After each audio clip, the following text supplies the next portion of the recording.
Hi guys, this is the report and the agenda information for our meeting on Monday, April 8th of 2013. The report is going to be a summary this time of everything that we've accomplished in the first quarter of this year, which feels like it was about 2 years long, given everything that we've accomplished. You will see in the written report a more detailed explanation. I want to go over just some of the highlights because there's some things that we're pretty excited about. Um, First, two really quick things that are not at all small. One, we are very, very pleased that Mark Eckhart joined the board in our last month, and so that's a pretty cool thing. We also finally, thanks to Ellis Carter, who we cannot thank enough, we finally have our 501c3. We finally have our tax exemption. So those two alone, we could have gone home and been happy. But here's some of the other big things that have been going on. The biggest thing, obviously, is that our meetings are now live online for the whole world to see and participate in. And it's been pretty amazing. We have had 14 meetings that have been live with participation so far in the first 3 months of this year. And we counted them up because Dimitri thought it would be cool to count them up. 23 hours live online. Board meetings, we've had several discussions of volunteerism as participation in an R&D sort of form. And then the meetings that you guys have been so involved in, the faculty development, the resource and planning development, program development, the messaging meetings that are still ongoing. So that alone is pretty cool. As you guys know, the first 3 months we have been working the bugs out. We're probably still working some of the bugs out, and every time Google moves the what's possible, we just keep moving the line of what the bugs are that we're working out. But we haven't really been actively seeking participation, and yet it's been coming. There's not been a meeting we've had, maybe there's been 2 or 3 meetings that we've had out of those 14 where nobody has been tweeting their participation. But in those cases, people have been joining us in the actual Hangouts. But for the most part, what's really been interesting, and again, we weren't even promoting this yet. We weren't really inviting people. Many of the meetings, we've had people showing up who we didn't know. People who are watching, people who are engaged. We might do a tweet and say, we're about to step into a meeting, and suddenly somebody shows up, and that's how we're meeting them for the first time. So that's been pretty cool to know that there's some interest out there in participating and watching to see what happens in this very, very new medium. One of the other exciting things already is that we've had significant interest from college professors in nonprofit management, in American humanics, talking about how their classes can participate. So they may, for instance, be looking at case studies. They may, one university requires that one of their classes attend a board meeting, and now they're thinking, wow, wouldn't it be cool they can attend one in their local community and then attend one online. And I've been very clear with them that if they attend, we want them to participate, that this is not a show, that this is really about participation and the open engagement of it. So, so it's just been very cool, and what an amazing start to something that we have absolutely no idea where it's going to go. But we've had several reporters talking to us about stories. We've actually already had a story in Nonprofit Times where we were referenced. And so my guess is that whether or not we're still in beta, this is going to be getting more attention as we start moving forward. So, so that's pretty cool. What it also means is that as we look at the items on an agenda, now that we know that it's possible, now that we know that we can do this without the technology totally tripping us up, we know that we can start inviting people. And it's one of the things that I've done at this meeting is thought about a couple of people that I thought would be interested in the topic and the issue that we're discussing. And so I have been doing a little bit of inviting. And so what I want to suggest to you guys is, as you look at the issues on an agenda for any month, if there's something that you think somebody you know would be particularly interested in, whether it's a conversation you've been having and you're like, oh my God, we've been talking about this so much, you should be at our meeting, please make sure that you're inviting them, because I think that we're finally ready to have people participating on a greater scale.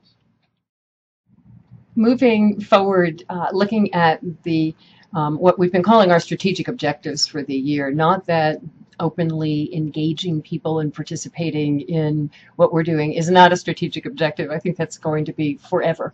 But looking very specifically at the three things that we wanted to accomplish this year, the first one that we've been talking about is finding partners so that we can scale our programs and scale our impact. And what we're really looking at in terms of a benchmark is that by the end of the year, we've identified partners that make sense, where we feel that there's something sort of copacetic and that it's not us going out and saying, ooh, we've identified you, but that they feel it too, that we've engaged in enough conversation that it makes sense to go to the next stage of looking how we can work together, plan together, demonstrate together, each of us bringing together what we bring to the table. And so hopefully what we will have by the end of the year is several partners that sort of have risen out of all of our conversations, hopefully be working on several memos of understanding by that point so that perhaps a year from now, March of 2014, we actually have memos of understanding in place and are moving forward on demonstrating and planning together for how we're going to actually accomplish our mission, which is very, very exciting. Hopefully also in that time, by March of next year, we will be able to hire a chief mission officer. And hopefully one of the partners, what we're hoping is that somebody that we might be able to identify early on that feels like they would really like to be working with us on stuff, hopefully that we can put together something where that chief mission officer comes out of that relationship. But we will see what happens. It's the wonderful thing about seeking real partnerships is you never really know where it's going to go because it's going to be based on what both parties are interested in accomplishing. Our second strategic objective for the year is really a prerequisite to being able to identify, find partners and have them be a logical introduction, is really our having a little bit more visibility and credibility in the world. So that when we identify somebody and say, you know what, I'm really loving what you're doing, they're not saying, yeah, go away. We want to be able to have at least a little bit of visibility so that they look and they go, oh, okay, we actually want to talk with you about this. We're not entirely sure what the benchmark indicators would be on that yet. We've been talking about that, but we know some of the things that have to take place. Obviously, all the work that we have been doing with Zach Breaker, with Dave Svet, and a little bit with Erica Mills on our messaging, and we're continuing to do that. That how do we talk about creating the future and what we are? That's obviously huge in terms of that strategic objective. Dimitri has begun blowing up the website to start all over again, which we're so excited about. And so that'll be a huge piece of enhancing our visibility. Even if people see us, do we really want them seeing us with the website that we currently have? Looking at doing some events and especially my doing more writing in mainstream publications, all of that being part of just enhancing the visibility of what Creating the Future is doing so that partners are seeing us and partners are self-identifying. And that would be a really cool thing is if people are coming to us and saying, well, we want to figure out something, there's something there and we'd like to work together. The third strategic objective that we've been working on quite a lot is how do we stabilize and enhance what we already have, the programs that we already have, the work that we already have in place. Towards that end this year, we have so far gotten really far on our asset-based resource development and asset-based program development planning. I don't know how many of the meetings of those 14 meetings and those how many hours, probably easily 8, 9, 10 of those hours have been on our resource development and program development, maybe even more than that. A piece of what has come out of that is our faculty development. When you look at resource development not as how do we bring in cash, but how do we nurture and develop the assets that we already have, and you realize that the assets that you have include people, how do you nurture and develop your people? And understanding that that also can be a path to developing cash resources. You can't help but develop good stuff when you're developing people and nurturing people. So some of what has been coming out of that is the entire, all of the work that Gail has been doing on faculty development. The benchmarks for that being that by the end of the year, we would really like to have in place faculty that are teaching already, webinars, workshops, as well as a faculty education track for what it's going to take to be able to teach the immersion class. So all of that coming out of our efforts to stabilize and enhance what we currently have, doing more webinars, more workshops, and starting to do more of them in partnership with others, which is really exciting.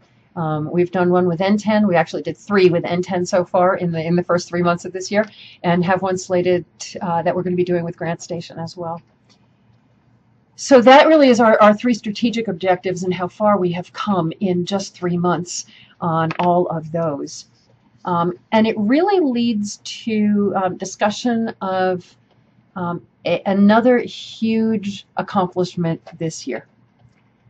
We began the year, our very, very, very first live meeting where people were participating by tweeting, was about how do we reframe volunteerism as participation and engagement.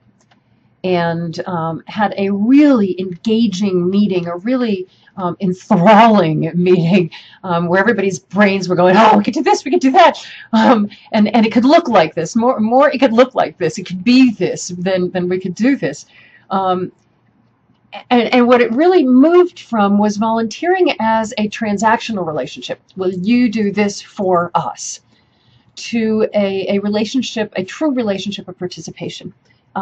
And participation in that word participate, be part of, so that we're engaging people for their experience and their wisdom and their ideas and their passions, not to do 5 hours worth of work, but to be in your brilliance. And what can we be doing together that will actually grow your brilliance, your knowledge, your experience, so that we're learning from your participation, we're gaining, you're gaining, and we're growing together, which is incredibly different than just getting work done. We need 3 volunteers so that we can get work done.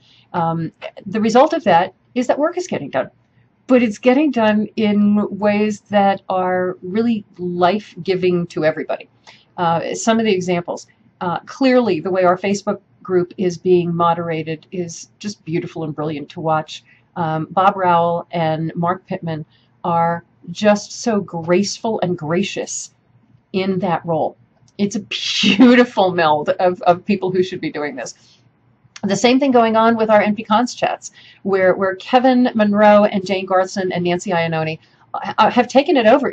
I have to share with you guys that at the last NPCons chat, this thing took off so fast, and Kevin was facilitating, and I looked at Dimitri and I said, you know what? This thing doesn't need us anymore. I mean, that is so cool that it doesn't need us anymore, that people who are in their brilliance facilitating it are doing it. We have got someone who has come forward who really wants to do some Wikipedia pages for us. We've got conference proposals that are being written by teams of people that who love that conference, who understand that conference, who want to give us a presence at that conference. And so it's really becoming clear that volunteer management has always been a thing that requires time. But if you change that framing from volunteer management to really a chief engagement officer, yeah, it takes a lot of time. It is taking a lot of my time. I'm loving it. I get to ask people, what do you love doing? And let's see how we've got stuff around here that would fit what you love doing. It's just a really different way of looking at things and being the future we want to see. I hate to say it, but really being what we want to see. Pretty much all the rest is in the written report. But what you can tell already is that what we've accomplished so far in just 3 months, we wonder why we're tired. What we've accomplished in just 3 months is really building that base so that we don't have any doubts that we can accomplish our benchmarks by the end of the year. And that's pretty exciting. So that's it for the report. And now comes the agenda. We really only have one item on the agenda this month, and it's huge. As you've read at the blog post, this is something that came out of our program development, which came out of our resource development planning, looking at what programs do we develop first and why. What are our priorities and based on what? And one of the things that occurred to us that wow, just hit us in the head is that this is not something that most organizations talk about. We do programs because that's what we do. These are the programs we do because these are the programs we've always done, or because there's a need, or because there was a grant, or because there was a funder, whatever there was. But being very mindful to ask, what do we want to accomplish?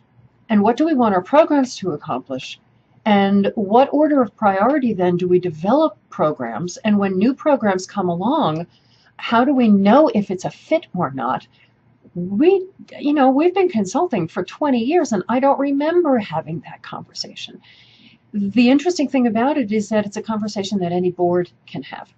That we so almost knee-jerk to the fact that program development is the staff's job, and that we want to keep the board out of that because we don't want them micromanaging the staff. And what we're realizing is that this really is a values decision, and that having this conversation as a values conversation, so that we're really asking what is more important. Are we aiming at accomplishing the mission, which means that we aim our programs at early adopters, which means that revenues may not come in as quickly, or do we go to the exact opposite end and look at where we know revenues would come in quickly, but the mission would take longer to accomplish? Do we go to a middle point where we're meeting a need that is coming from a place of pain, the place of frustration, and the place of compassion? So that takes longer. It builds trust, but it also has the ability to significantly accomplish the mission. But it takes longer, and takes longer without a lot of revenue. So are you looking at the revenue model? Are you looking at the mission model? This is a conversation that I am so excited to have, and I have no idea what's going to come out of it. I know that we're going to wind up matrixing, and I don't know if we're going to get to an answer, but I know that the conversation is one that we absolutely have to have, and that's pretty exciting. So I'm looking forward to seeing you guys on Monday the 8th, and until then, think of something awesome to share with everybody. Bye-bye, guys.